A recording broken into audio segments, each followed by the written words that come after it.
When I first met Grace, she was like a fresh breeze in the chaos of my life.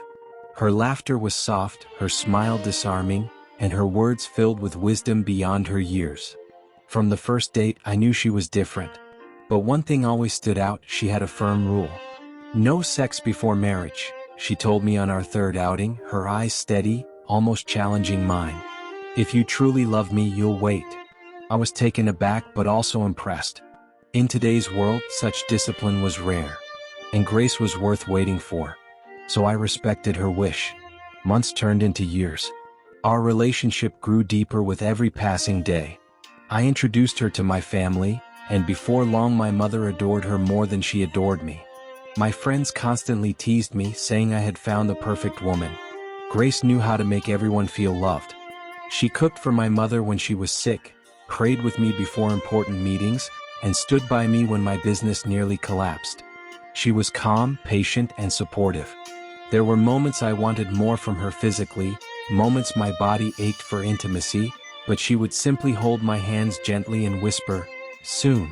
After marriage." And I waited. The wedding day finally arrived. Grace looked breathtaking in her white gown.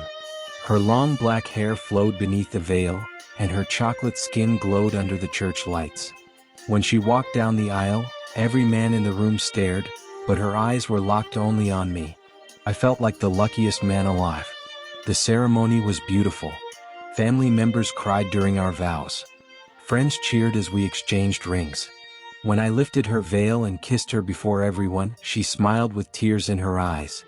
That smile made me believe I had found heaven on earth. That night, in the honeymoon suite, my heart raced with excitement. The long wait was finally over. Candles flickered softly around the room. Rose petals were scattered across the bed. Grace sat quietly at the edge of the mattress, still wearing her silk robe, her fingers trembling slightly.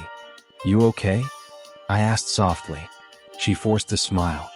"I'm fine." I kissed her slowly, lovingly.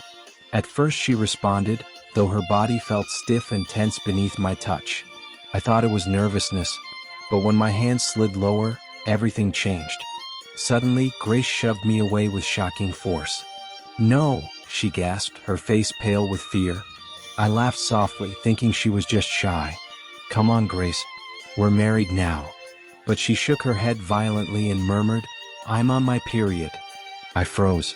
Period? On the wedding night? The excuse sounded too convenient, but I tried to be understanding. So I let her be. Days passed. Every time I tried to make love to her, there was a new excuse. Sometimes it was stomach pain, other times it was a headache, or simply, "I'm not ready." At first, I thought she was just adjusting to married life. But soon, suspicion crept into my heart. Why would a woman who had waited so long suddenly avoid her own husband? Another strange thing, she always locked the bathroom whenever she went in to bathe. She would never let me join her, even when I joked about it. "Couples bathe together all the time," I once teased. Her eyes widened in panic and she snapped, "Not me. Don't ever try it." I laughed it off, but inside I felt a growing unease. Why was she guarding her body like a forbidden treasure? Days passed, yet the silence between James and Grace only grew heavier. They lived in the same house like strangers trapped under one roof. Grace moved quietly around the home, barely speaking unless necessary. James buried himself in work, returning home late every evening just to avoid seeing the pain in her eyes. One evening, after yet another rejection, I lost my calm. "Grace," I said sharply, "we are married. Why do you keep avoiding me? Is there something you're not telling me?" She sat on the edge of the bed, her eyes full of guilt and fear. "James, please, you don't understand. I just need time." "Time?" I snapped. "We've had 2 years of waiting. Now you're my wife and you still push me away. What are you hiding from me?" Her lips trembled, but no explanation came. Instead, tears filled her eyes and she turned her back to me. That night, we slept on opposite sides of the bed, our hearts farther apart than ever before. The arguments became more frequent. I was frustrated, angry, but also broken. I loved her, yet I felt like I was married to a stranger. The house felt cold no matter how warm the weather was. Meals were eaten in silence, smiles were forced, and even her laughter sounded hollow.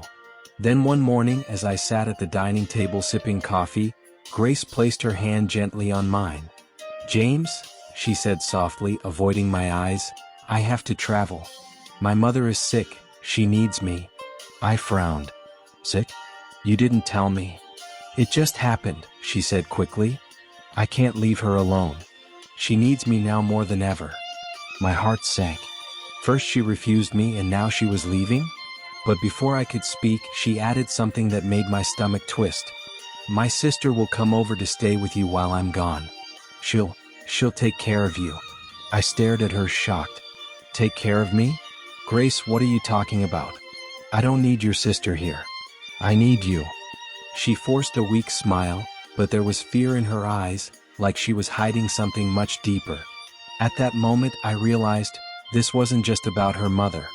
Grace was running away from something. From me. From the truth she didn't want me to discover. And as I watched her pack her bags later that night, my chest tightened with suspicion.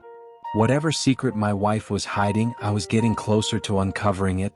Grace left for her mother's place, and just as she promised, her sister moved into the house. At first I tried to be polite. She was family after all. But almost immediately, I noticed something unsettling. Her sister always dressed in short, revealing clothes, walking around the house in ways that made me uncomfortable.